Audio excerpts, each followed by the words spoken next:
set anda. This call is now being recorded. Ya, baik, bismillahirrahmanirrahim. Assalamualaikum warahmatullahi wabarakatuh dan selamat pagi. Selamat datang ke program orientasi tingkatan 4 kumpulan 2 di mana kita menghimpunkan anak-anak daripada kelas 4 cekal, 4 damai, 4 harmoni dan juga 4 ikhlas. Okey, baik, kita mulakan perjumpaan kita pada pagi ini dengan umul kitab Al-Fatihah.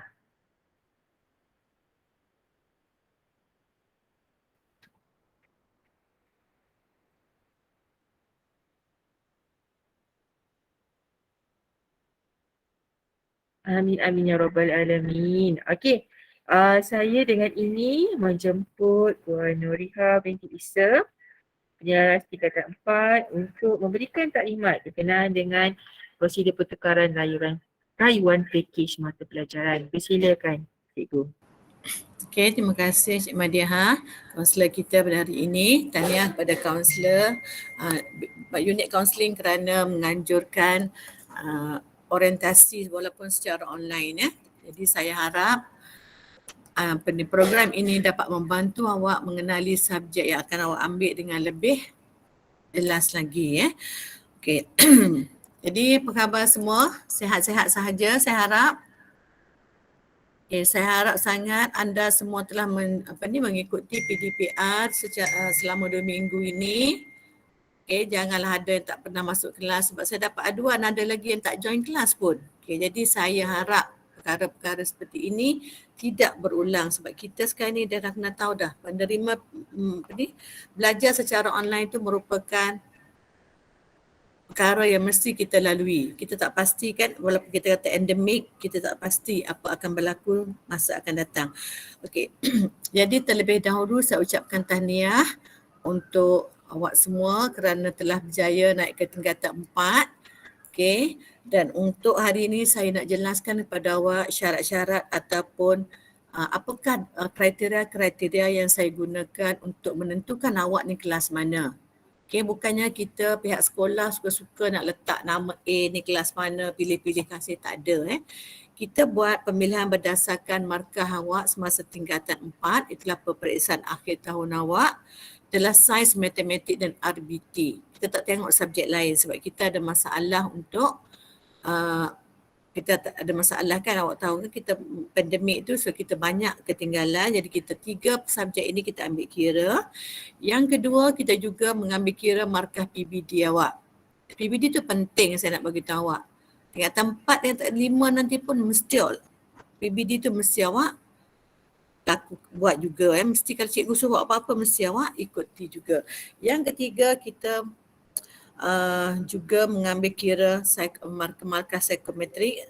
Okay, awak tahu kan awak akan ada ujian oleh kaunselor.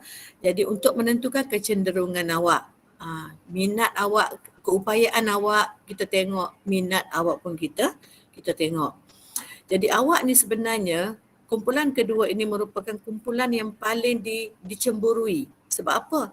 Ramai nak masuk kelas awak, terutamanya kelas cekal. Ramai nak masuk kelas cekal. Sebab apa? Sebab elektif dia perniagaan dan juga tasawur. Tapi kita ada masalah. Kita ada masalah untuk mewujudkan kelas perniagaan dan cekal yang lebih banyak sebab kita ada masalah kekurangan guru. Jadi awak pun kena faham. Sekolah kita tak boleh kita terpaksa menyediakan kelas berdasarkan manpower yang kita ada. Berdasarkan guru-guru, kepakaran guru-guru yang kita ada.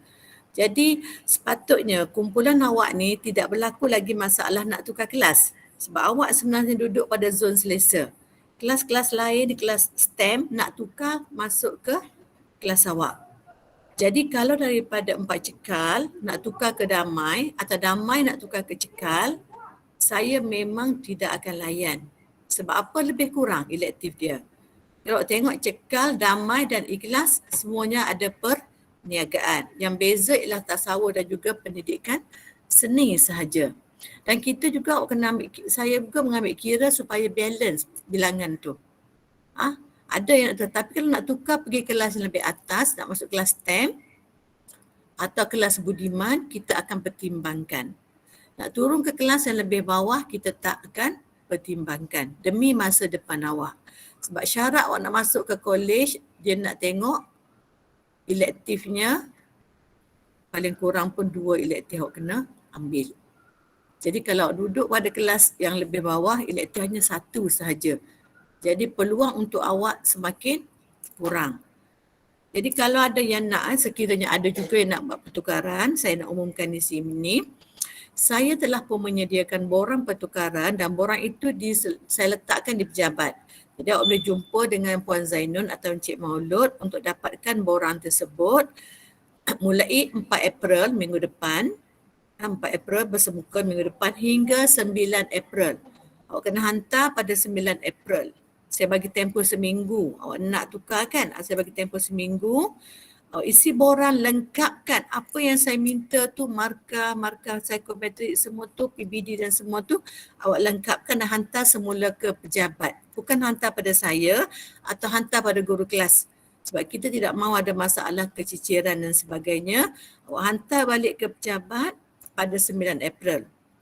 Dan awak beri masa saya seminggu untuk saya bersama kaunselor dan pentadbir susun dan pilih. Sekiranya ada kekosongan, barulah kita akan berikan. Dan keputusan untuk pertukaran kelas akan saya umumkan pada minggu berikutnya, iaitu insya-Allah 19 April. Macam mana cara saya umumkan? Saya akan masukkan dalam grup WhatsApp kelas. So tak payah jumpa saya, tak payah jumpa siapa-siapa, cikgu kelas akan masukkan nama yang berjaya tukar kelas tersebut. Jadi kita akan masukkan, awak tahulah. Kalau tak ada nama bererti awak tidak layak. Okey? Tidak layak bukan sebab apa? Sebab tak ada kekosongan. Dan syarat tidak cukup. Saya dah beritahu awak daripada kalau harmoni nak pergi ke cekal atau damai atau ikhlas boleh dipertimbangkan sebab mungkin dia nak ambil perniagaan. Tapi kalau kalau sekadar perniagaan tu cekal, damai dan ikhlas, nak tukar ke kelas daripada damai nak ke cekal sebab nak ambil tasawuf, kita tak boleh pertimbangkan. Kita ada masalah kalau saya layan semua tu memang banyak. Jadi awak pun kena faham, saya dah bagi tahu awak kita kena ikut keperluan sekolah juga apa ni bilangan guru yang ada. Okey, jadi ada soalan tak kalau yang nak tukar kelas tu? Sepatutnya tak ramai nak tukar kelas ni. Lebih kurang sama je awak ni. Semua mengambil 2 elektif. Ada tak? Ada soalan kau boleh angkat tangan ataupun kalau tak nak cakap boleh guna ruangan chat itu untuk bertanya. Tak ada ya? Okey. Kalau tak ada, itu saja daripada saya. Saya harap tidak ada lagi masalah selepas ini ya. Okay. Assalamualaikum warahmatullahi wabarakatuh. Waalaikumsalam warahmatullahi wabarakatuh. Terima kasih diucapkan kepada Puan Nuriha binti Isa atas taklimat sebentar tadi. Cikgu harapkan anda jelas, anda faham dan seperti kata Puan Nuriha, anda adalah kumpulan yang paling comfortable. Dan seperti mana yang dikatakan oleh beliau tadi, 2 elektif, 2 mata pelajaran elektif, totalnya ialah 8, 6 tambah 2. Tolong catatkan anda kumpulan 2 ni semua berada dalam aliran sastra. Aliran sastra ni kita ikut merit UPU online. UPU online untuk kemasukan ke Universiti Awam, Institut Latihan Kemahiran Awam, terbagi kepada 2 aliran sahaja. Walaupun sebelum ni anda diberikan taklimat tentang STEM A, STEM B, STEM C, kemanusiaan dan sebagainya. Tetapi bila nak ke UPU online nanti untuk pengiraan merit, dibahagikan kepada 2. Yang pertama ialah aliran sains, yang kedua adalah aliran sastra. Untuk kumpulan anda ke 4 kelas ni adalah aliran sastra.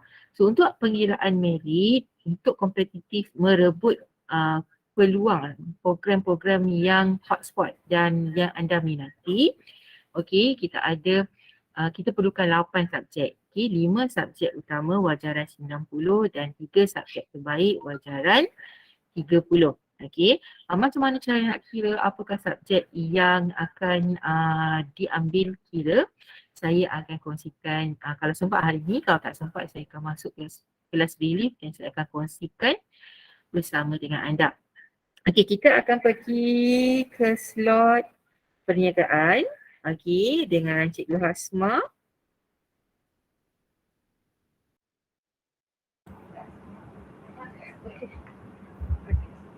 Okey, Assalamualaikum warahmatullahi wabarakatuh. Okey, terima kasih kepada Cikgu Madiha Sabria. Okey, saya Cikgu Hasma ataupun nama penuh Cikgu Hasma Latun Aini binti Syamsuddin. Okey, saya juga merupakan KP perniagaan ya. Cikgu akan sharekan slide Cikgu. Okey.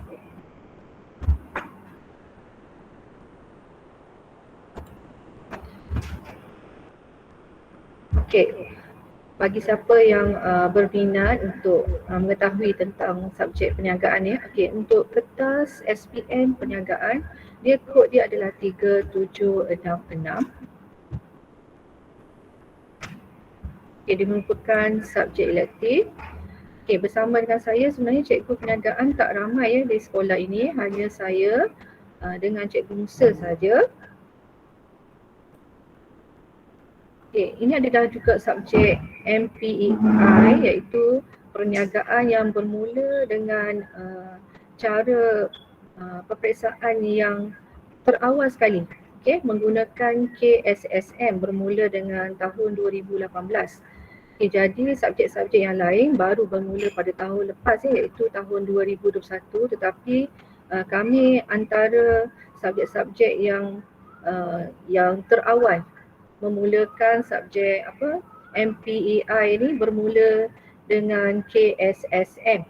Okay, jadi mata pelajaran perniagaan ni ditawarkan sebagai mata pelajaran elektif kalau dahulu sebelum KSSM ni digelar sebagai perniagaan subjek perdagangan, subjek perdagangan dan ditukar nama saja, rebrand kepada perniagaan.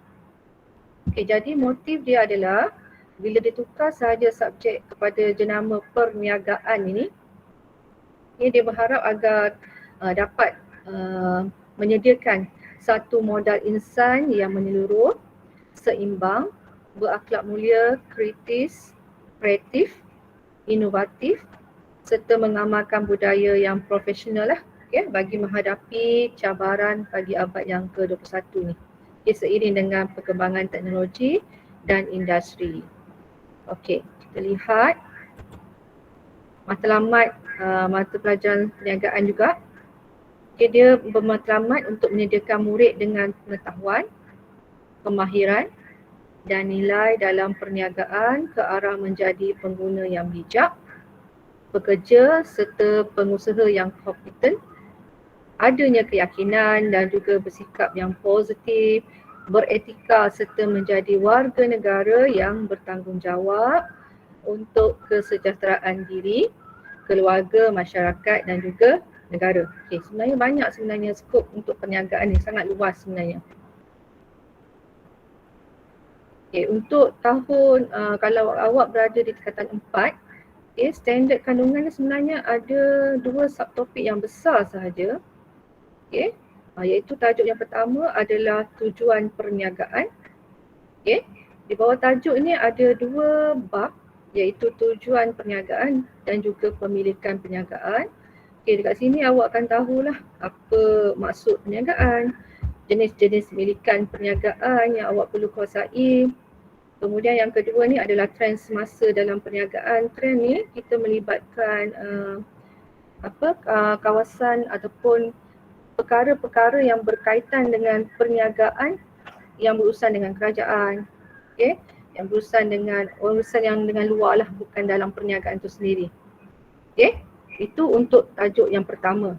Kalau tajuk yang kedua, ruang legal dia yang besar sekali adalah tentang organisasi perniagaan itu, di mana adanya bab 3, penetapan visi, misi dan juga objektif perniagaan. Dan juga seterusnya bab yang terakhir adalah bab 4 iaitu bahagian fungsian utama dalam organisasi perniagaan. Okey, walaupun ada 4 bab saja kita nampak macam sikit, Tetapi setiap satu bab itu merangkumi cikgu mengambil masa pun sebanyak 1 bulan atau 2 bulan ya sebenarnya untuk awak kuasai bab 1, bab 2, bab 3 dan juga bab 4. Sebab dia punya luas, sub-sub topik dia banyak sangat yang perlu awak kuasai. Okay, contohnya macam tajuk 1 ni. Walaupun dia bab 1 tetapi dia ada anak-anak dia juga. Kalau lihat ya, daripada 1.1 sampai 1.7 ni, daripada awak tahu dan faham maksud tujuan perniagaan, bentuk-bentuk dia, bentuk-bentuk lain perniagaan, dikelaskan pula perniagaan-perniagaan tersebut menjadi satu skala perniagaan yang lain. Awak kena faham satu-satu dengan detail sampailah tajuk yang terakhir 1.7 tu, perkembangan sektor perniagaan di Malaysia bermula daripada kita di Tanah Melayu. Waktu tu sebelum merdeka, selepas merdeka dan juga selepas tahun 2000 itu. Apa yang perlu awak tahu? Dia berada di 1.7 iaitu perkembangan sektor perniagaan di Malaysia lah. Kalau bab 2 yang macam cikgu cakap, apa peranan kerajaan, tempatan negara serantau, apakah trend persekitaran perniagaan sekarang ni mendata ke, menurun, meningkat, menaik kan.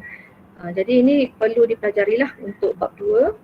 Kemudian kita akan belajar tentang analisis, faktor-faktor yang bawa perubahan kepada persekitaran perniagaan. Persekitaran pun awak kena belajar, ada persekitaran luaran dan juga ada persekitaran dalaman. Dan yang terakhir untuk bab 2 ni iaitu 2.4 adalah tentang perubahan persekitaran terhadap organisasi perniagaan. Ini adalah 2 bab daripada tajuk yang 1 tu.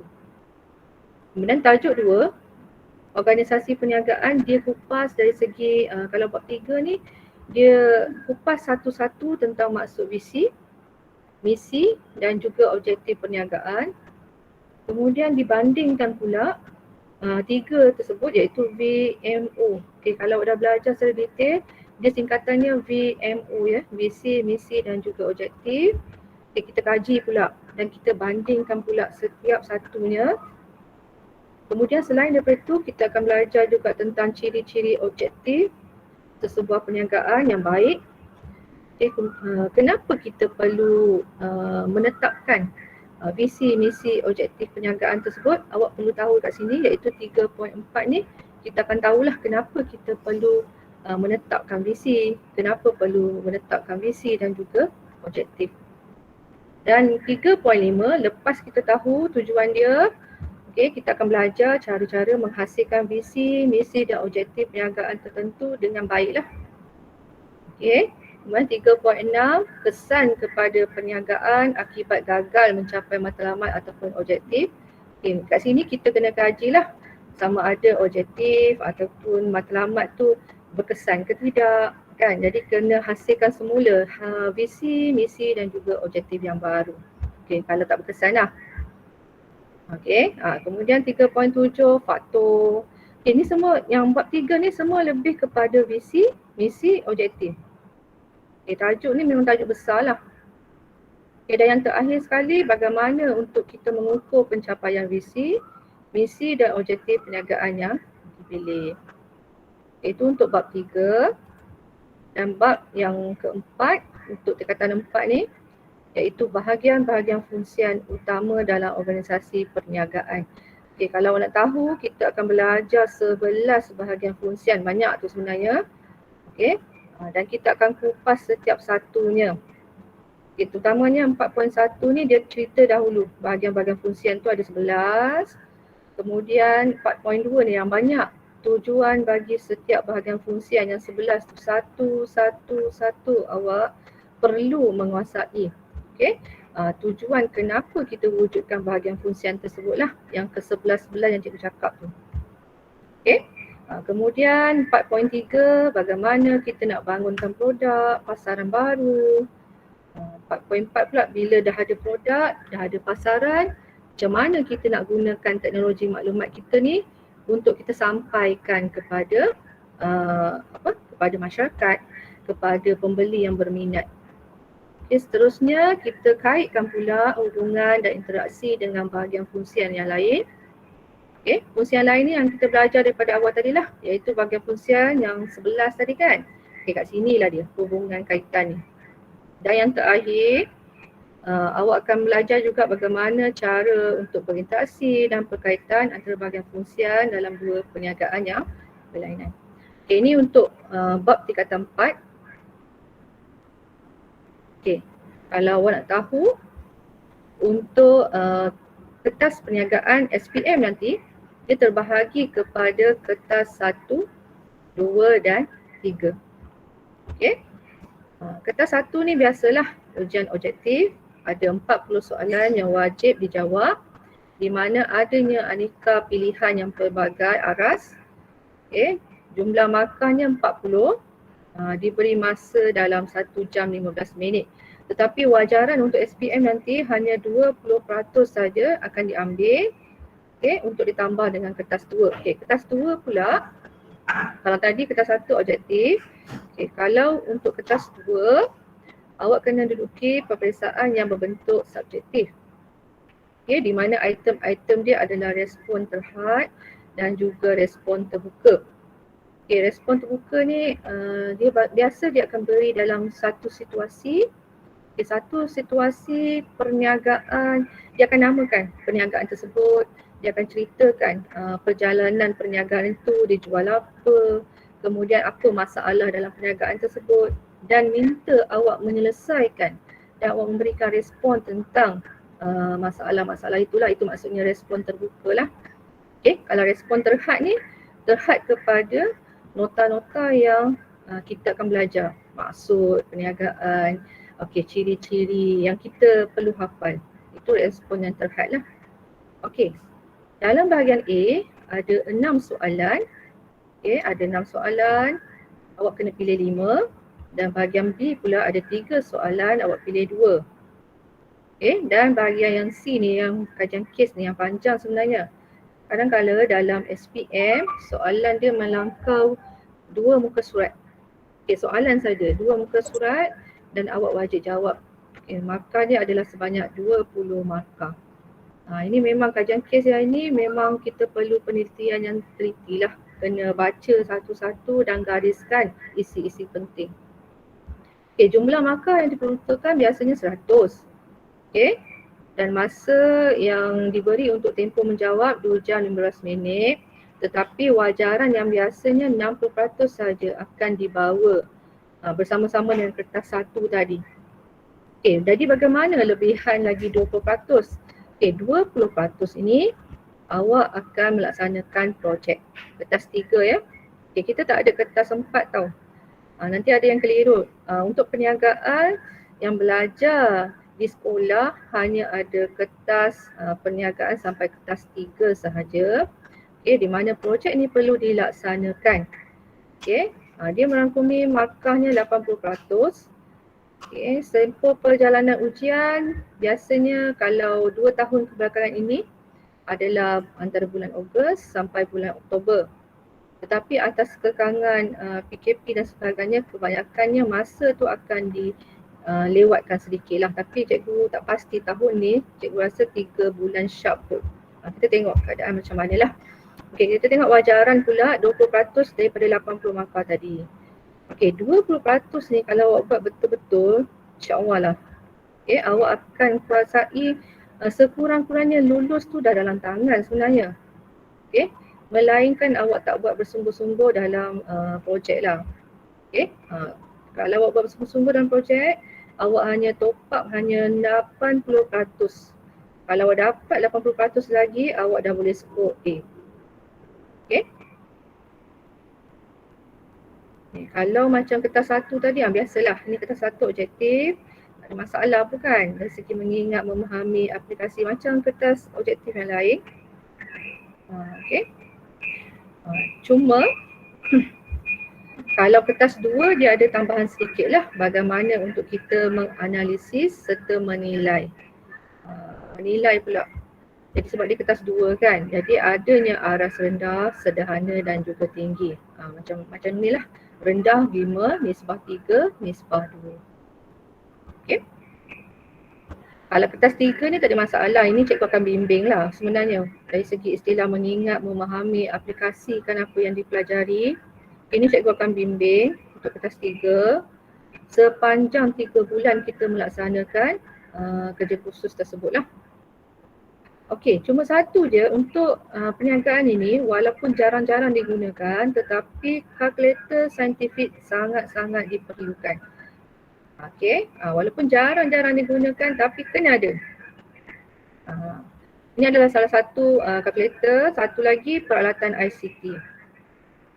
Kalau ada laptop, kalau ada komputer lagi memudahkan kerja awak untuk melakukan tugasan kertas 3 lah. Okey. Kalau tak ada, tak apa, cikgu akan fikirkan mungkin kerja khusus tu kita perlu buat di sesi waktu petang. Bersama-sama cikgu mungkin di makmal komputer lah. Kalau lah tiada laptop dan sebagainya lah. Itu cikgu akan fikirkan.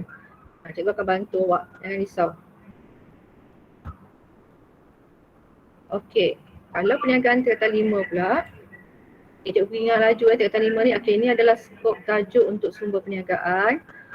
Okey, ada 4 bab dan tajuk yang kedua adalah usaha niaga.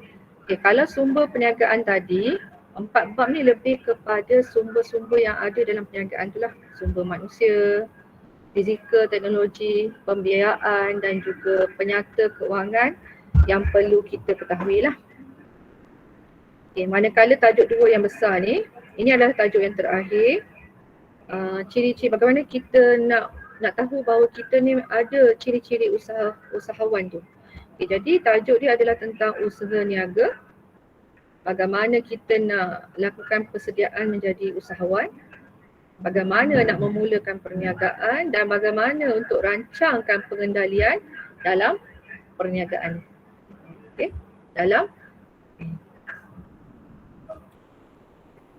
Okey, ini tak apalah, kita tengok sepintas selalu sahaja. 1.1, 1.2. Okey, PSM ni cikgu ringkaskan daripada tadi lah, pengurusan sumber manusia. Okey, ini adalah yang perlu awak kuasai. Bagaimana kita nak uruskan sumber manusia, apakah peranan dia, aplikasi dalam pengurusan sumber manusia, hubung kait, bagaimana kita nak mengelola ni maksud kita mengawal sumber manusia dalam kita nak membangunkan perniagaan. Okay, kemudian kita cipta pula satu struktur organisasi yang baik. Okay, supaya ada yang tingkat-tingkat kerja. Maksudnya tingkat kerja ni adanya pengurus. Di bawah pengurus tu ada staf-staf bawahan dia, apakah peranannya, apakah tugasan dia. Okay, itu patutnya kita reka satu struktur organisasi yang baik. Dan yang last sekali, ni semuanya wajib dilakukan bagi setiap organisasi. Bagaimana kita nak menetapkan sistem penggajian. Okay, mestilah nak gaji kan, kerja mesti ada gaji. Okay, untuk bab 2 pula, tajuk yang besar dia berkaitan dengan pengurusan sumber fizikal dan juga teknologi. Inilah yang perlu awak kuasai. Semuanya berkaitan dengan sumber fizikal. Okay, kalau bab 3, sumber pembiayaan perniagaan. Okey, pembiayaan ni maksudnya bagaimana awak nak mulakan perniagaan tu, awak perlukan sumber keuangan lah. Maksudnya pembiayaan ni keuangan, nak dibiayai melalui modal sendiri ke, pinjaman ke, daripada bank ke, daripada pinjaman kerajaan ke. Okey, ini kita akan pelajari dalam bab 3 ni. Okey. Okey, bab 4, dia nak tak nak awak kena belajar penyata keuangan, tapi tak lelah orang kata terlalu detail. Okey, untuk subjek bukan seperti macam subjek perakaunan ya. Untuk perniagaan ni just simple penyata keuangan. Cuma kita akan belajar cara-cara menganalisis, okey. Bagaimana nak cari apa? Pusing ganti stok dan sebagainya lah. Okey. Kita tafsir berdasarkan nisbah daripada keuntungan dan juga jumlah belian dan sebagainya. Okey, ini tajuk besar yang kedua adalah tentang usaha niaga. Ini tajuk yang bagi cikgu yang paling mudah dikuasai lah. Okay, iaitu bab 5, persediaan menjadi usahawan. Ciri-ciri, bagaimana faktor dia, bagaimana kelebihan dia meniaga sebagai satu peluang perniagaan. Okay, tajuk ni paling disukai oleh pelajar lah. Okay, bab 6 pula, bagaimana kita nak mulakan perniagaan, nak buka perniagaan daripada mana. Okay, kita kena tahu akta-akta, prosedur bagaimana nak daftar. Okay, kat sini kita akan belajar dekat bab 6 ni. Okay, apakah tanggungjawabnya selepas kita daftar? Okay, dokumen yang perlu ada, bagaimana kita nak sediakan, nak simpankan dokumen tu, bagaimana caranya. Okay, penyediaan penyata aliran tunai, pemasaran dan jualan serta persediaan bagaimana kita nak jalankan pemasaran dan juga jualan. Okay, itu di bawah tajuk 2 lah. Okay, dan ni yang terakhir. Okay, yang terakhir inilah apabila awak selesai saja belajar untuk bab 7, awak kena buat kerja khusus berdasarkan bab ini. Okay, ini yang 20% tu, tapi merangkumi daripada tingkatan 4 sampai tajuk ini. Okay, awak kena buat rancangan perniagaan di bawah tajuk bab 7 ini. Okay, format rancangan perniagaan dan sediakan satu rancangan perniagaan. Ya, awak wajib selesaikan dan hantar pada cikgu secara bertaip dan di print. Okay. Ada apa-apa soalan tak tentang subjek perniagaan ini? Okay. Sebenarnya subjek perniagaan ni awak kena ada satu ya, sikap rajin. Awak kena hantar kerja khusus. Kalau awak betul-betul berminat, memang awak kena hantar kerja khusus ni untuk awak naikkan lagi markah. Apa kesannya kalau awak tak hantar kerja khusus? Siapa tahu? Okay, sebab dia wajib tau, kertas 1, kertas 2, kertas 3, awak kena hantar ketiga-tiganya dalam SPM. Kertas 3 walaupun cikgu yang menanda, cikgu perlu masukkan markah itu. Okay? Kena masukkan markah itu bagi pada SU peperiksaan untuk dia key in dalam sistem lembaga peperiksaan SPM. Bukan suka-suka awak hantar kat cikgu, cikgu bagi markah, bukan. Cikgu bagi markah untuk markah 20% awak dalam SPM. Cikgu berharap siapa yang rasa memang berminat, awak kekal dalam kelas cikgu ni, insyaAllah cikgu akan bimbing awak sampai hari ini. Okey, itu sahaja untuk subjek perniagaan. Ada apa-apa soalan lagi? Bagi yang ada sebarang persoalan, kalau malu nak buka mic, bolehlah tulis dekat ruangan chat. Cikgu bagi peluang untuk anda bertanyakan sebarang kekeliruan, kurang jelas. Ada? Rasanya tak ada ni, jelas dah Kak Asma. Tak ada? Tak ada? Tak ada ni. Tak ada maksud jelas satu kan? Okay. Sangat faham ke, kurang faham ke, tak faham? Agaknya dah jelas betul. Nanti bila masuk kelas bersemuka, Kak Asma boleh tanya balik lah. Ya. Ni betul-betul faham ke, acah-acah faham je ni. Okey, saya mengucapkan terima kasih kepada Cikgu Hasma, Ketua Panitia Perniagaan SMK Bandar Baru Bangi. Okey, saya harapkan anda jelas. Cikgu Hasma memang terangkan satu persatu untuk anda lihat bird view, pandangan secara umum tentang apakah konten kandungan dalam silibus pada pelajaran perniagaan. Dan saya nak memberi penekanan kepada anak-anak yang mengambil perniagaan, tolong ambil perhatian kepada kerja khusus anda. Okey, kita tak nak nanti bila tingkatan 5 anda dah mula nak ambil kita nak ambil, tak hantar paper, tak hantar kerja khusus, ini bermakna anda akan dapat T untuk subjek tersebut. Okey. Baik, seterusnya kita pergi ke tasawuf Islam, taklimat tasawuf Islam yang akan disampaikan oleh Cikgu Intan Syakila binti Abdul Rahman, Ketua Panitia Tasawuf Islam SMK Bandar Baru Bangi. Dengan ini dipersilakan. Assalamualaikum warahmatullahi wabarakatuh.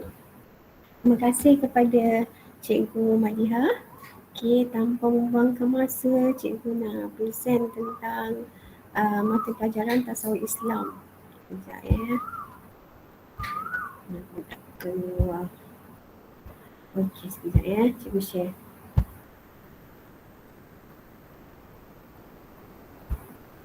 Okey, boleh respon dari sama-sama nampak ke tidak? Okey, Alhamdulillah. So, tanpa membuangkan masa, cikgu terangkan tentang mata pelajaran Tasawuf Islam. Okey, Tasawuf Islam ini akan diambil oleh murid-murid tingkatan 4 cekal dan juga 4 harmoni. Okey, sampai tingkatan 5 nanti. Jadi, kita lihat Tasawuf Islam ini dari segi aspek KSSM ya. Kamu adalah batch yang kedua. Batch yang pertama baru sahaja melepasi peperiksaan SPM baru-baru ini. Okey, Alhamdulillah. Okey, kita tengok ya, dalam ni cikgu akan terangkan tentang cikgu yang mengajar mata pelajaran Tasawuf Islam, pengenalan tentang Tasawuf Islam itu sendiri, kemudian organisasi kandungan KSSM Tasawuf Islam, sukatan tingkatan 4, sukatan tingkatan 5, format peperiksaan SPM dan arah tuju selepas SPM. Okey, ni jelas ya. So kita tengok ya, ada 2 orang guru yang akan mengajar Tasawuf Islam. Jadi cikgu Intan Syakila binti Abdul Rahman, cikgu akan ajar tingkatan 5 pada tahun ini. Manakala cikgu Najwa akan ajar tingkatan 4. So tahun depan cikgu Najwa akan bawa ke tingkatan 5 ya. So antara 2 orang cikgu yang akan mengajar Tasawuf Islam. Okey, cikgu bagi gambaran dulu tentang pengenalan Tasawuf Islam ini ya. Okey, Tasawuf Islam ini adalah salah satu daripada subjek elektif ya, macam seni, kemudian perniagaan. Jadi Tasawuf Islam bersama ya, mata pelajaran elektif hanya untuk 2 kelas sahaja bagi tingkatan 4 dan 5. Okey, di mana mata pelajaran ini tujuannya adalah untuk menjelaskan prinsip pandangan hidup Islam secara syumul. Okey, ini adalah salah satu bidang daripada bidang pendidikan Islam juga, di mana tujuannya untuk melahirkan individu yang mampu menangkis salah faham terhadap Islam bertepatan dengan fitrah manusia sebagai hamba dan khalifah Allah. So kita ni hamba, kita khalifah, so kita ada tanggungjawab bagi memenuhi tuntutan maqasid syariah ya, ikut syariah Islam, serta bertanggungjawab membangunkan tamadun bangsa dan negara demi kesejahteraan hidup dunia dan akhirat. So umumnya ialah tasawuf ini ialah salah satu bidang pendidikan Islam yang mana dia ada tentang prinsip pandangan hidup Islam itu mengikut syariat yang ditetapkan. Okey. So sebab itu nanti kita akan tengoklah sumber rujukan utama Islam itu ialah apa ya. Okey. Okey, boleh tengok sini ya. Cikgu nak nanti kalau cikgu buat panjang-panjang nanti dalam kelas kamu tanya lagi. So cikgu bagi umum saja ya.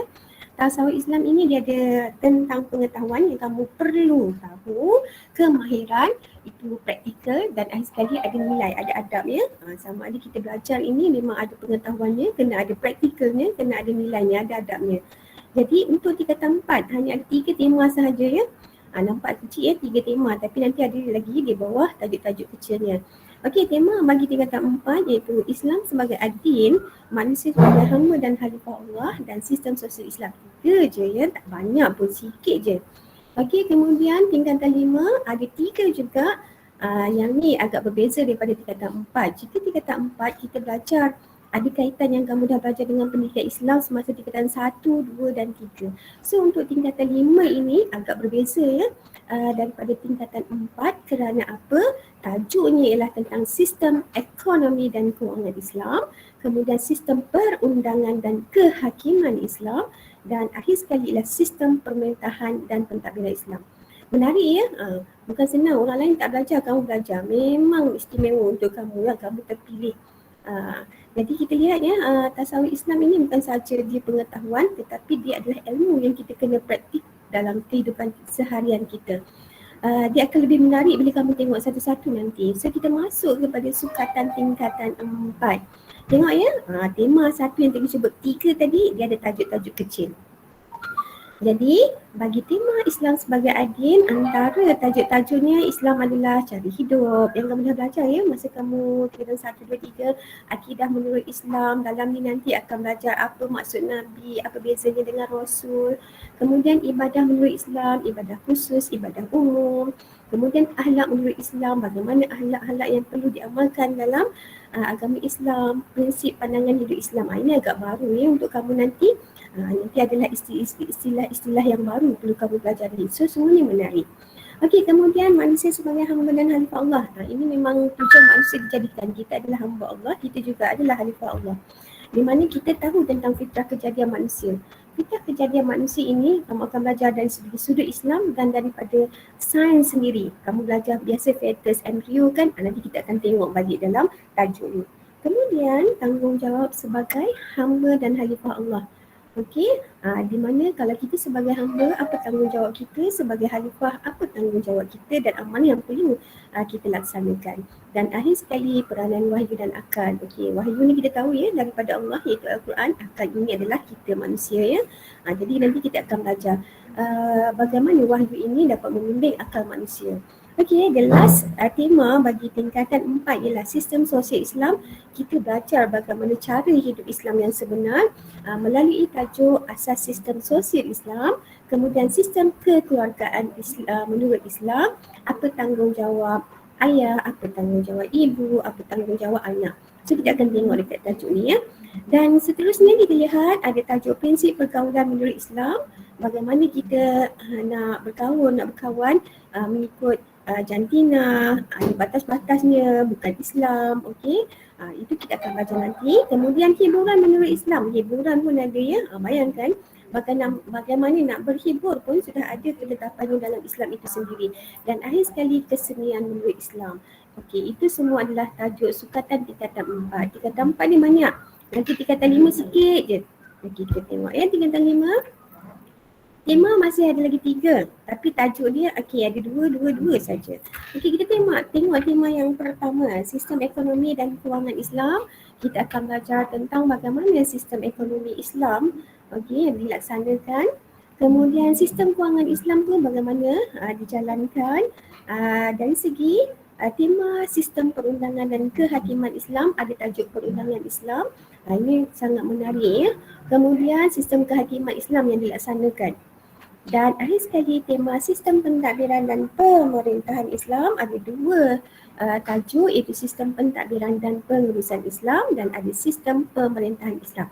Okey, jadi jelas ya bila tingkatan 5 ni dia fokus kepada ekonomi, kewangan, perundangan, kehakiman, pentadbiran dan pemerintahan Islam.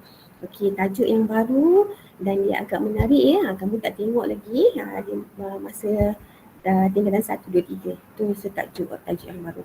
Okey, kita tengok pula format peperiksaan SPM bagi tasawuf Islam kod 5226. Okey, berbeza ya. Tasawuf Islam ni kamu tak payah buat kerja khusus.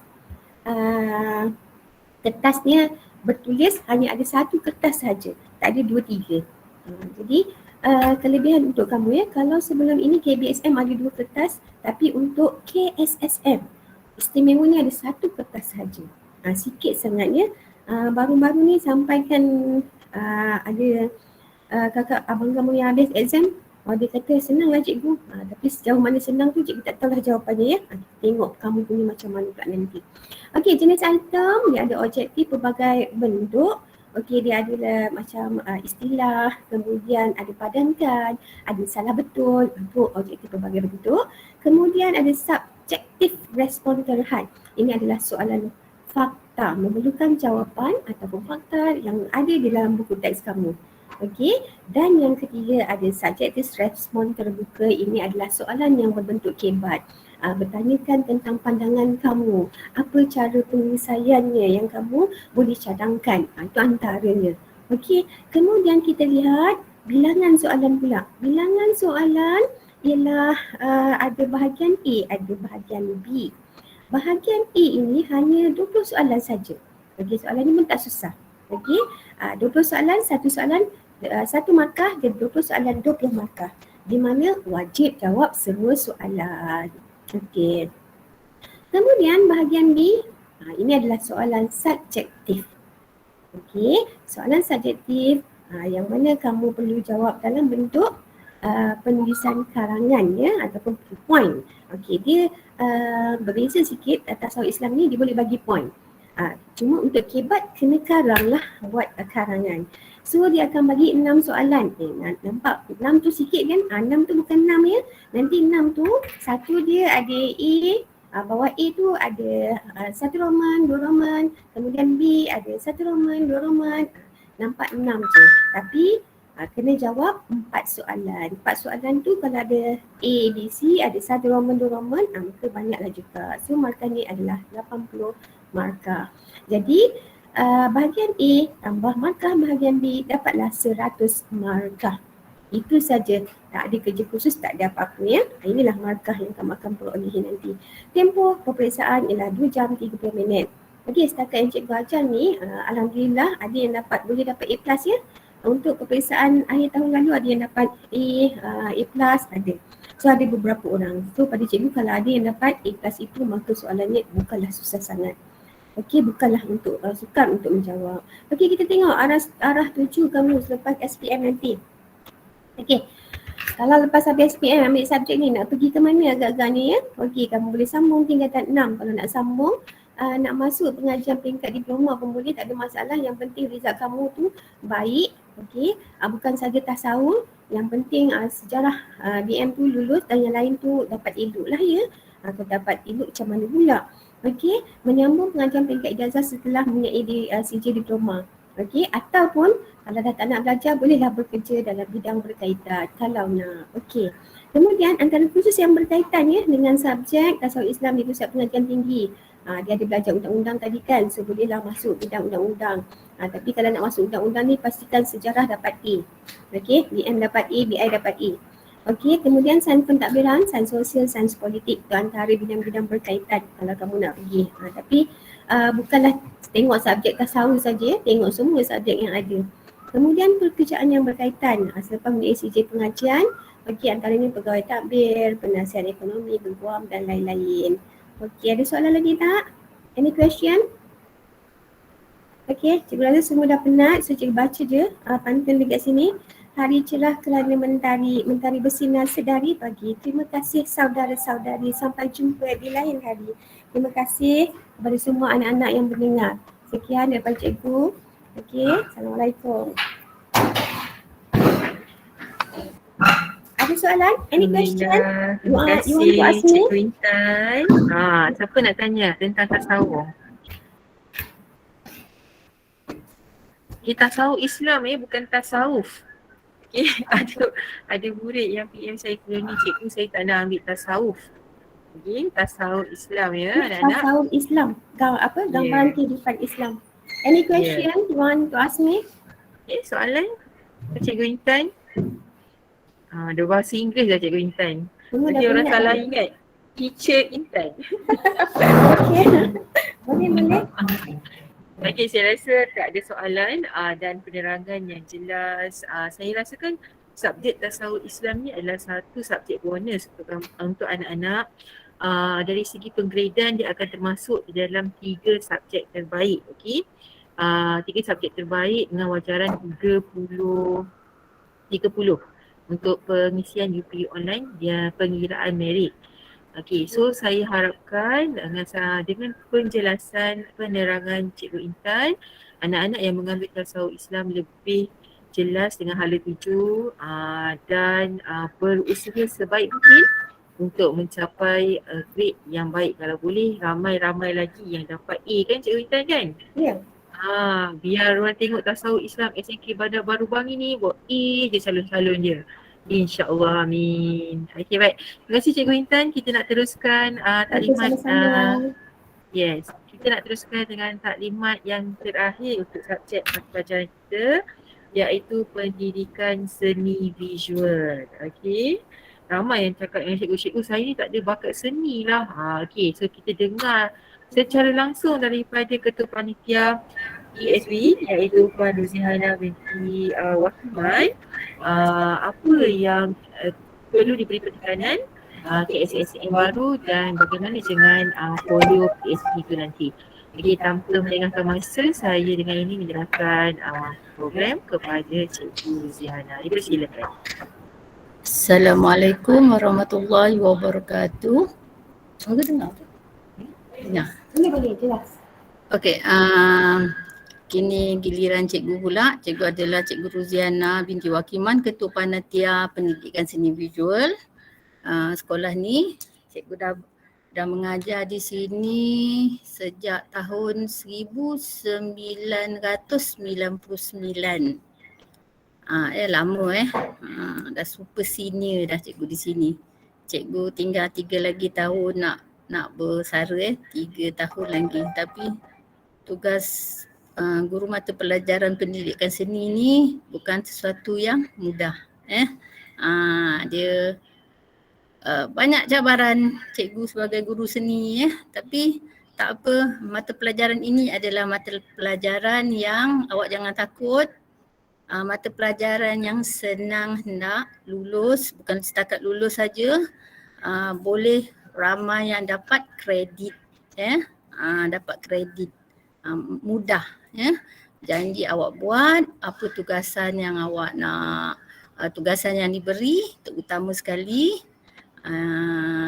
kerja khusus okey. Tak apa, nanti cikgu ceritakan lebih jelas lagi. Sekarang cikgu present dulu nanti supaya awak lebih nampak.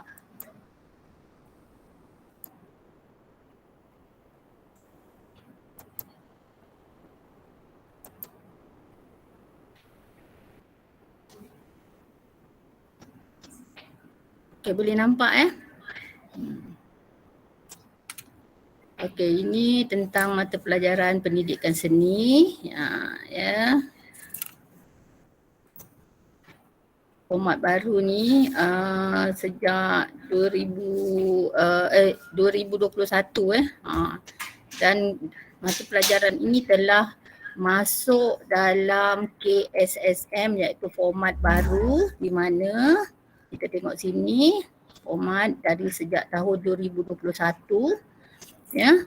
Ni dia punya kertas, pembahagian kertas iaitu kertas 1, kertas objektif, objektif aneka pilihan. Okey, yang ni kertas kedua amali, yang dikatakan amali ni ialah melukis, Pelajar ada ujian melukis, pelajar jangan takut. Kalau untuk SPM, soalan dibagi seminggu awal, jadi boleh prepare, boleh praktis bersama cikgu, bersama kawan-kawan. So bila dah praktis tu insya-Allah boleh ingat apa yang kita lukis dan kita warnakan. Jadi tak ada masalah lah bila awak nak buat SPM sebenar tu kan. Macam dah tahu kan, sebab dah praktis, dah cuba. Begitu juga dengan masa tingkatan 4. Awak ada periksa pertengahan tahun, akhir tahun. Jadi memang soalan cikgu bagi awal. Itu tentang kertas 2.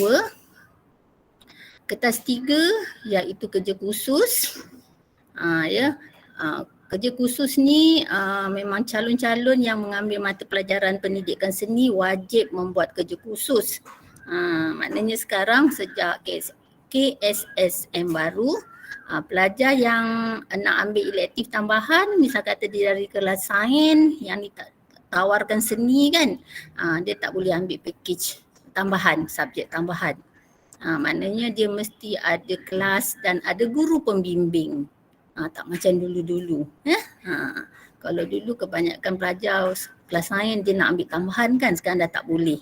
Kecuali kalau sekolah ada sekolah kita tapi tak tawarkan untuk budak sains tapi kalau ada sekolah di daerah Ulu Langat ni ada. Ada ditawarkan kepada kelas sains. Cuma sekolah kita ni tak ada. Kelas sekolah kita dia start dari kelas damai, ikhlas, harmoni, murni, nurani, ada 6 kelas lah. Damai, ikhlas, harmoni, murni, jujur dan nurani. 6 kelas Jadi itu tentang kerja khusus. Okey, untuk KSSM baru ada 4 tugasan. Maknanya dalam kerja khusus tu ada 4 soalan. Awak wajib buat 1. Okey, start daripada tahun lepas dia punya soalan dia pada bulan Jun. Tahun ni tak tahulah cikgu ada perubahan ke tak. Dia buat dalam masa 6 bulan. Pelajar kena hasilkan folio dan hasil kerja. Ya. Jadi cikgu ulang lagi sekali untuk kertas 1 soalan bertulis ya, objektif dia 40 soalan, jumlah markah 40, 1 jam. Yang kertas 2 ni dia 50 dia menyumbang kepada 50. Okey, masa dia 3 jam. Yang ini markah dia 100 ya, buat dalam masa 6 bulan. Tetapi untuk pembahagian untuk SPM, kertas 2 memang 50%, kerja khusus 30% dan kertas 1 20% sahaja. Itu pembahagian. Ya. Cikgu dah terang pun hari tu dekat budak tingkatan 4, kelas yang cikgu ajar lah, Cikgu Rozanita pun sama dah terangkan kan. Okey. Sekejap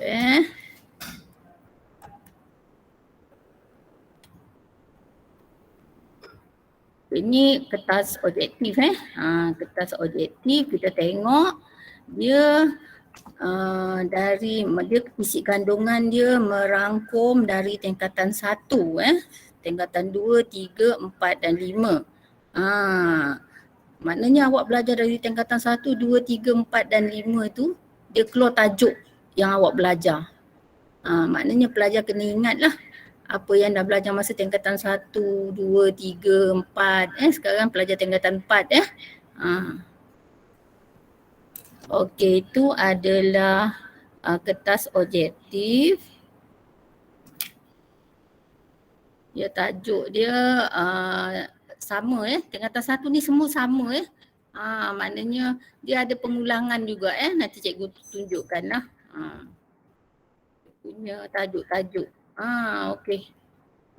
Ni kertas 1 ya, di mana unsur seni, prinsip rekaan ni semua ada keluar juga.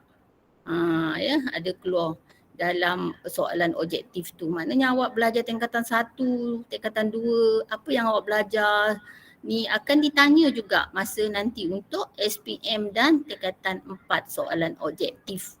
Ya, maknanya pelajar tak perlu bimbang lah sebab dia soalan objektif kan. Dia mudah aja ni untuk unsur seni reka, prinsip rekaan ni sama. Sebenarnya tajuk untuk unsur seni dan prinsip rekaan ni sebenarnya dari sekolah rendah awak dah belajar. Benda yang sama diulang-ulang. Faham? Jadi tak ada masalah. Okey, ni tajuk untuk yang tingkatan 2. Tak perlulah awak tengok saja tajuk ni. Maknanya tajuk yang untuk tingkatan 2 ni ada juga dekat tingkatan 4 dan 5. Ya, tingkatan 2. Ni semua ni ada nanti pengulangan tingkatan 4 dan 5. Ni tingkatan 2. Ni tajuk tingkatan 3. Pun sama. Ada pengulangan dari tingkatan untuk tingkatan 4 dan 5. Dia bersambung lah. Ya. Sama je tu. Pertama sekali tengok tajuk lukisan, catatan tadi kan dekat tajuk yang tingkatan 21 pun ada kan. Okey, untuk tingkatan 4 awak tengok sama juga diulang balik kan. Cuma ada penambahan dia dekat sini.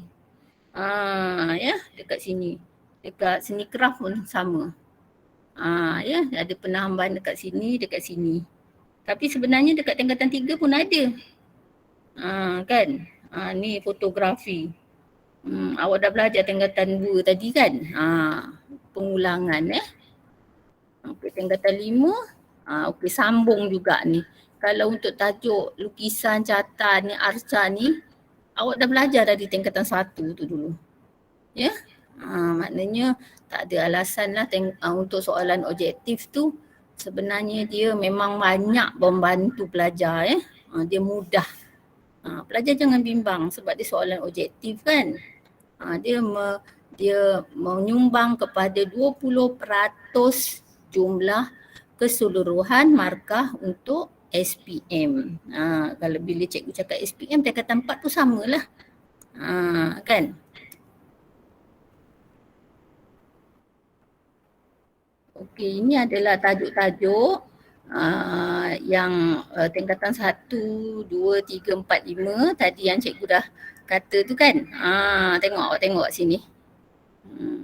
Dia ada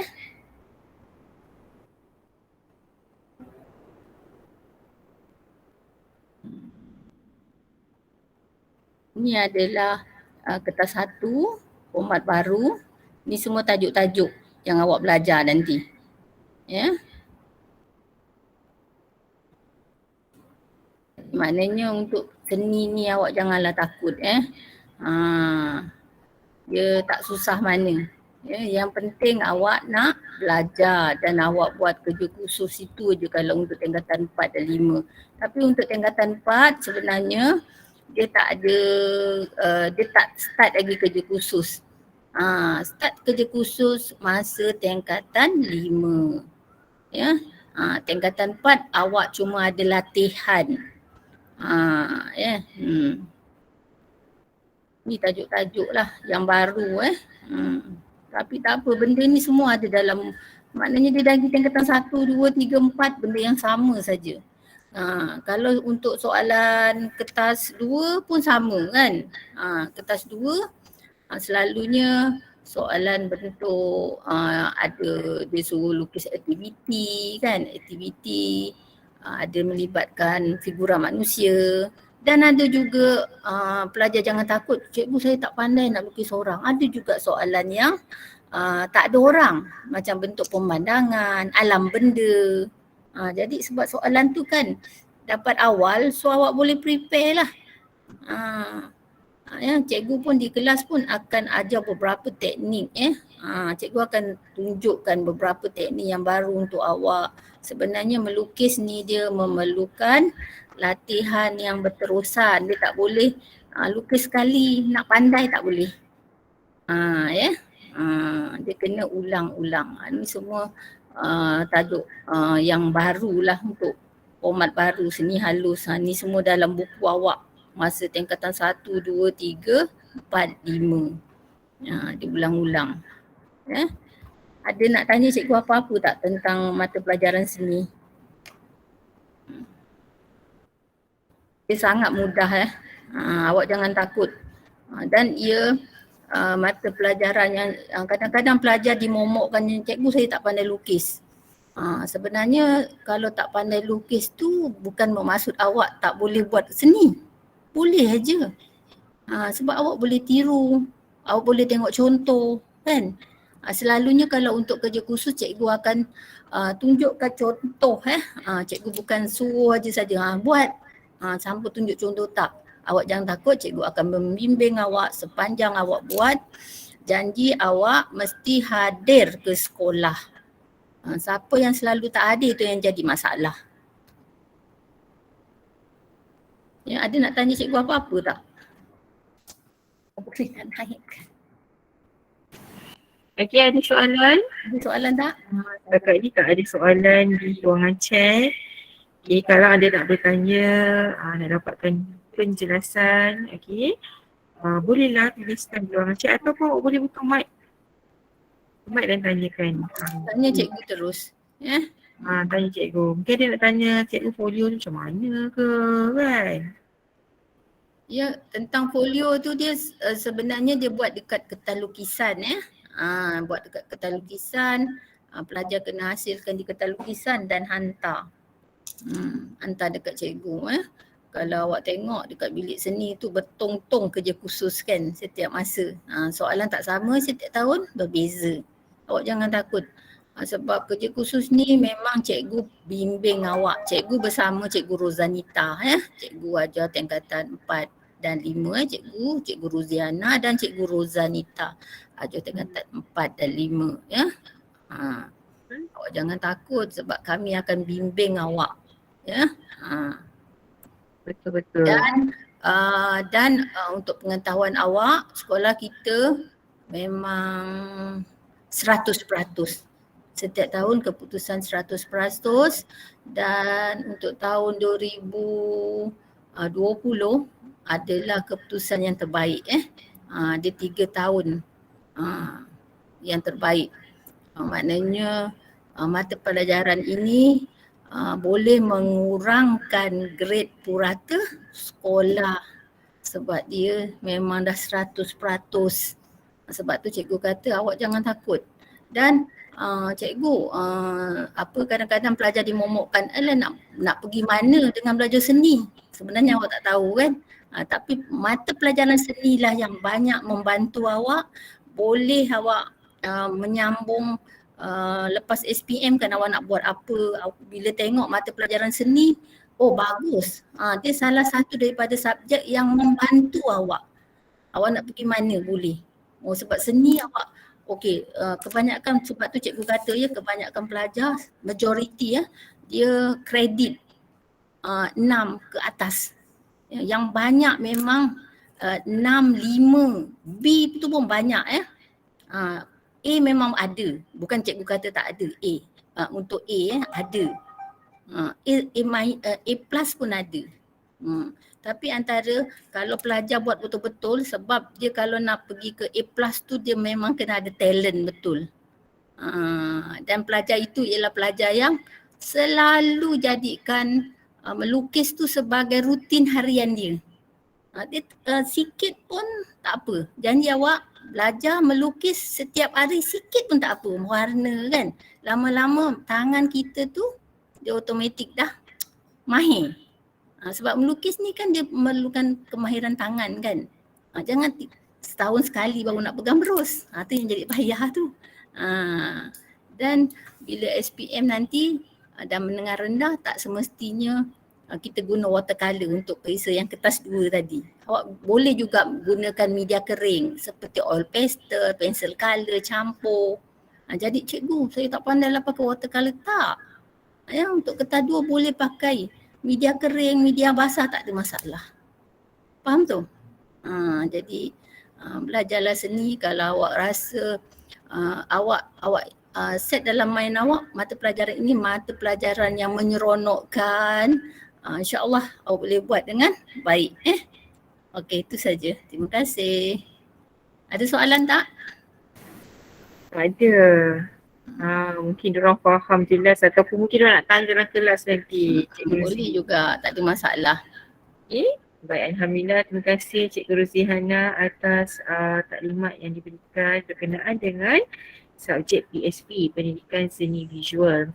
Okay, practice make perfect dalam mana-mana subjek pun latih to-be dan juga ulang kaji adalah sangat penting. Dan kalau anda ingin capai sesuatu, anda perlu berusaha secara konsisten.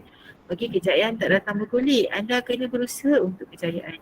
Okey, ramailah anak-anak kita yang bila kita buat saringan minda sihat mengalami stres tinggi ataupun simptom awal depression. Salah satunya ialah bila mana dia meletakkan aim matlamat yang terlalu tinggi tetapi kurang usaha.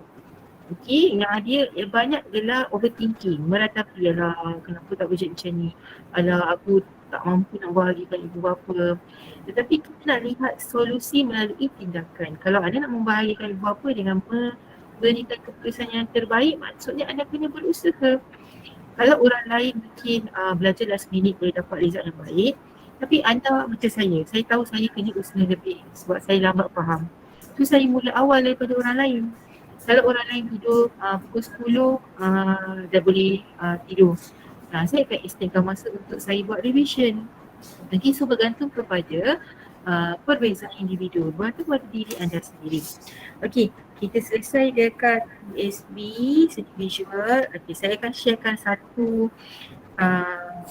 slide untuk kita lihat bersama secara ringkas. Hari ini saya nak tunjukkan kepada anda kepentingan package pelajaran ataupun subjek elektif. Okey, sekejap je saja. Kita ada lebih kurang dalam 17 minit sebelum kita selesai program. Okey, boleh nampak tak? Respon sikit. Saya respon sikit. Grup ni diam aja.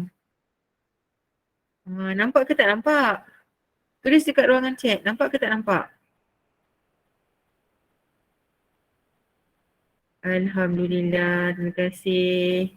Terima kasih Wardah, terima kasih Aisyah, terima kasih Aina. Okey, sekarang kita fokus awak macam mana, apa yang cikgu katakan tadi dalam pemilihan pengiraan merit ke UPU, ke Universiti Awam, Institut Latihan Kemahiran Awam. Kenapa kita kata ada 2 aliran saja? Okay, kita tengok pada 5 subjek utama. Okey, kalau anda dengar dan anda faham tadi, cikgu katakan untuk anda semua kumpulan 2 adalah berada dalam aliran sastra kerana anda mengambil subjek-subjek yang tidak ada kaitan dengan STEM. Okey, so apakah subjek utama yang dapat membantu anda untuk meningkatkan purata merit anda? Okey, iaitu pertama bahasa Melayu, sejarah, sains, matematik dan mana-mana satu. Mana-mana satu ni ialah pendidikan Islam. So katakanlah anda dapat grade yang tinggi. Semakin tinggi grade anda, semakin tinggi markahnya. Contoh kat sini kita tengok A plus membawa mata 18 mata paling tinggi dan G gagal membawa mata kosong. So kat mana subjek elektif anda berada? Anda berbeza dengan subjek sains kerana pelajar aliran sains, okay, dia 5 subjek utama mereka adalah subjek elektif. Tetapi untuk anda, subjek elektif akan banyak membantu anda di 3 MP terbaik. Okey, 3 MP terbaik iaitu kalau anda ambil perniagaan ada kat situ. PSV, ekonomi asal, ataupun tasawuf Islam. So let's say lah, katalah PSV dengan penerangan Cikgu Ruzihana tadi kan, bolehlah dapat B plus. Anda tengok kat mana grade mata purata dia. B plus membawa mata 12 dan B membawa mata 10. Kalau kita compare dengan kawan-kawan kita yang berada di aliran sains ataupun perakaunan, matematik tambahan, fizik, kimia, biologi atau SK atau GKT. Okey, so berbanding dengan anda yang berada dalam pakej mata pelajaran sekarang, kita nak buat comparison dari segi orang kata senang nak skor, mudah nak skor. Tapi mudah nak skor ni pun kenalah rajin berusaha. Isu utama saya lihat dalam tempoh 2 tahun pandemik ni ialah dari segi kehadiran, penyertaan dalam PTPR. So kalau anda boleh datang sekolah, selesaikan kerja anda dalam waktu sekolah, mana-mana yang terpaksa ataupun yang bekerja di luar waktu sekolah, rasa tak jadi halangan andai anda boleh menguruskan masa dengan baik. Okay, saya faham faktor ekonomi dan sebagainya. Tetapi masalah timbul bila mana anda tidak hadir ke sekolah. Anda tak masuk PTPR. So bagaimana cikgu-cikgu nak bantu anda dari segi kerja khusus, folio, kemudian kita ada PBD, markah PBD dan sebagainya. Cikgu nak bantu anda tapi sebelum itu anda kena bantu diri anda dahulu. Okey, macam mana cara nak kira, nanti cikgu akan masuk dalam kelas dan cikgu akan terangkan secara jelas. Sebab kalau cikgu kira kat sini, mungkin ada antara anda yang tak nampak, yang tak tahu macam mana nak buat. Okey, so saya akan masuk ke kelas ini dan saya akan terangkan. Okey, dan saya nak bawa juga anda kepada, baik kita nak lihat apakah bidang-bidang pengajian yang digemari, okey, sepanjang tempoh beberapa tahun ni. Kita lihat 5 years back, bidang-bidang yang digemari di peringkat setia, di peringkat universiti. Okey, kalau arts, design and mass comm, kita tengok ada communication studies, ada digital animation, fashion design, fine art, game design, graphic design, interior architecture, journalism, mass communication dan juga public relation. Okey, ke game design dekat Malaysia setakat ni Universiti Awam tak ditawarkan, tapi kita ada yang ditawarkan di IPTS swasta dan memerlukan matematik tambahan. Dan game design bukanlah belajar untuk main game. Okey, dia lebih kurang macam coding juga, macam mana nak design game yang orang lain main. Okey. So untuk business dan finance ada banyak, marketing, retail management. Ini semua bidang yang banyak untuk 145 kursus yang ditawarkan untuk UPU online nanti. Again, untuk kemasukan ke universiti, anda hanya perlu buat 12 pilihan sahaja. Okey, tetapi untuk kumpulan anda, bahagian health and sciences ni memang tak boleh lah. Okey, sebab dia adalah background STEM.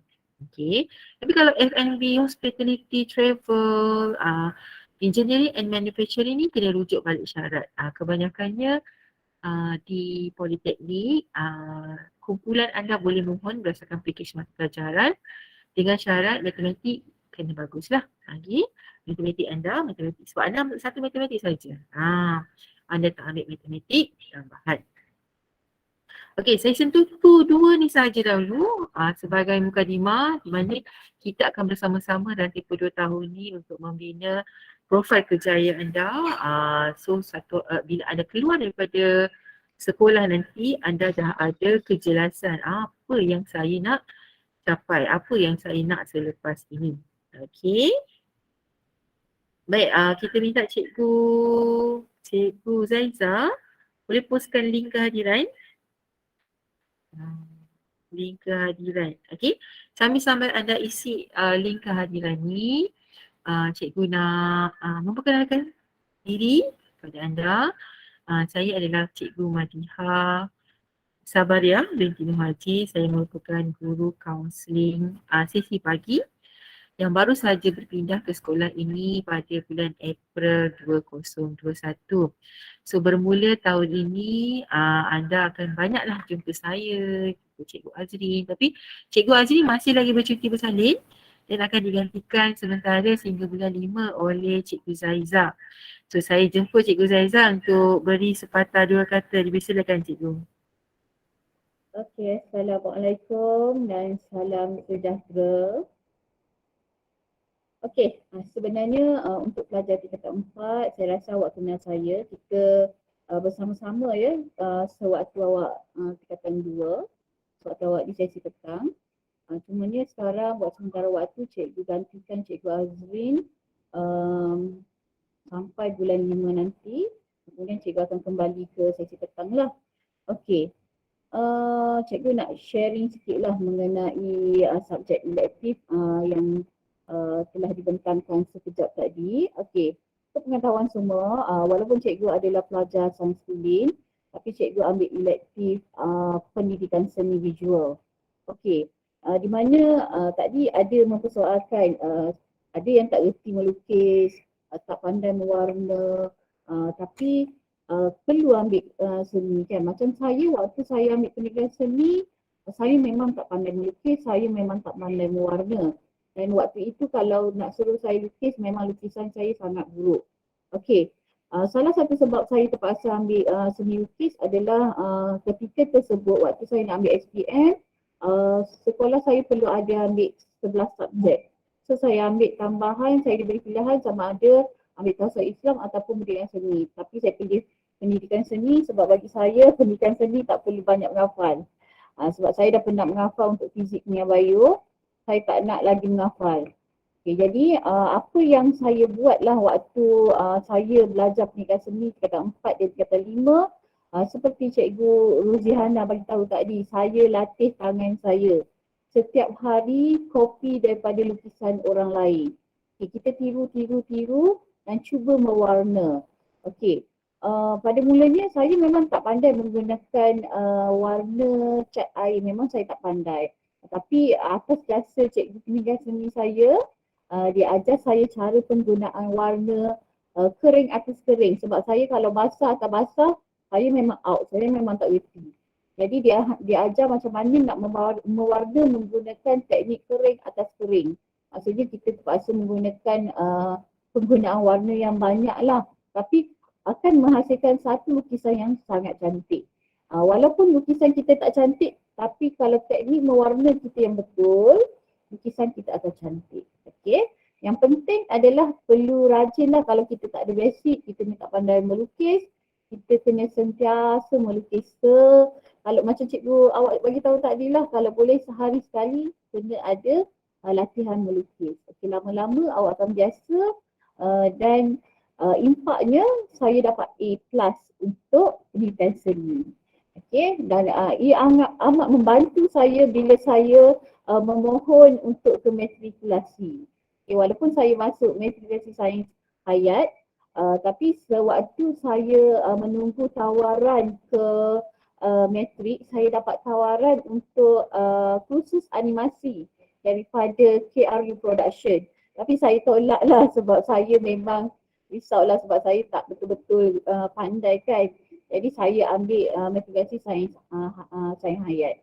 Okey, jadi sebenarnya dari sini kita boleh lihat kalau kita ada kemahuan, kita ada kerajinan, kita ada usaha yang tinggi, benda yang kita tak pandai pun kita boleh usahakan sampai boleh jadi pandai. Jadi isunya di sini adalah niat. Kita nak macam mana? Awak nak 10 tahun nanti, adakah awak nak bekerja sebagai food rider sepanjang masa ataupun awak nak ada satu kerjaya yang di mana awak kerja tak adalah berat sangat tapi gaji awak tinggi. Jadi awak kena fikirlah. Jangan fikir saya nak ambil SPM saja, saya just nak ada CJ saja. Awak cuma fikir awak bekerja dengan gaji 1,500 sudah cukup sekarang. Bagi saya sebenarnya tak cukup. Okay, jadi sebelum buat keputusan, sebelum nak menolak, sebab ada pelajar WhatsApp saya ya, dia orang tak nak ambil pendidikan seni, saya pun pelik. Lepas tu saya kata kalau tak nak ambil pendidikan seni, awak nak ambil package apa? Awak nak ambil elektif yang lagi susah ke? Sedangkan kalau berdasarkan result PBB awak memang teruk. Memang tak boleh nak dibantu lah. Jadi apa yang boleh bantu awak adalah seni. Okey? Itu sahaja daripada saya. Saya serah kembali kepada Cikgu Madiha.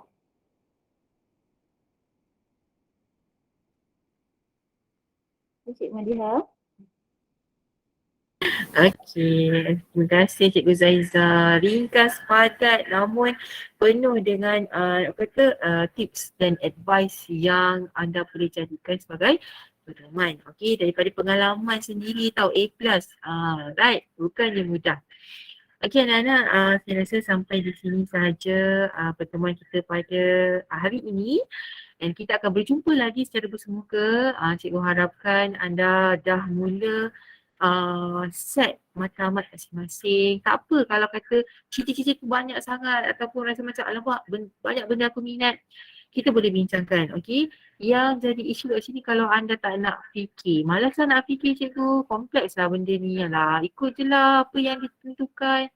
Hiduplah macam mana nak hidup nanti, okey? So jangan ambil mudah dengan hidup anda. Okey, anda ada kekuatan, ada kuasa untuk menentukan apa yang anda nak lakukan sekarang nak akan datang dengan izin Allah. Okey, kita kena usaha. Kalau tak kita doa je, tawakal je macam mana kan? Kita nak capai apa yang kita inginkan. Alright. So untuk bersemuka pada 4/4 hari Isnin kepada sesiapa yang datang awal, yang bertuah, anda akan dihadiahi button badge daripada unit bimbingan kaunseling limited edition. So make sure hari Isnin tu anda datang dalam keadaan yang baik, yang bersemangat, mindset yang positif, jaga keterampilan anda. Pakailah pakaian yang cantik-cantik yang anda ada, yang kemas. Jaga rambut bagi pelajar-pelajar lelaki, make sure rambut anda telah di-trim. Jangan fashion rambut tu tak ada lagi alasan. Kita dah masuk peralihan endemik, tak ada lagi alasan takut nak pergi barber. Tapi takut nak pergi barber, tiba-tiba rambut ada colour. Macam mana tu? Kan? Okay, so make sure anda ikut peraturan sekolah. Alright. So, sampai di sini sahaja. Kita jumpa lagi Isnin depan. Jangan lupa isi borang kehadiran. Assalamualaikum warahmatullahi wabarakatuh. Jumpa lagi semua. Bye. Bye. Jumpa Isnin. Take care. Terima kasih cikgu. Sama-sama. Bye. Terima kasih cikgu. Sama-sama.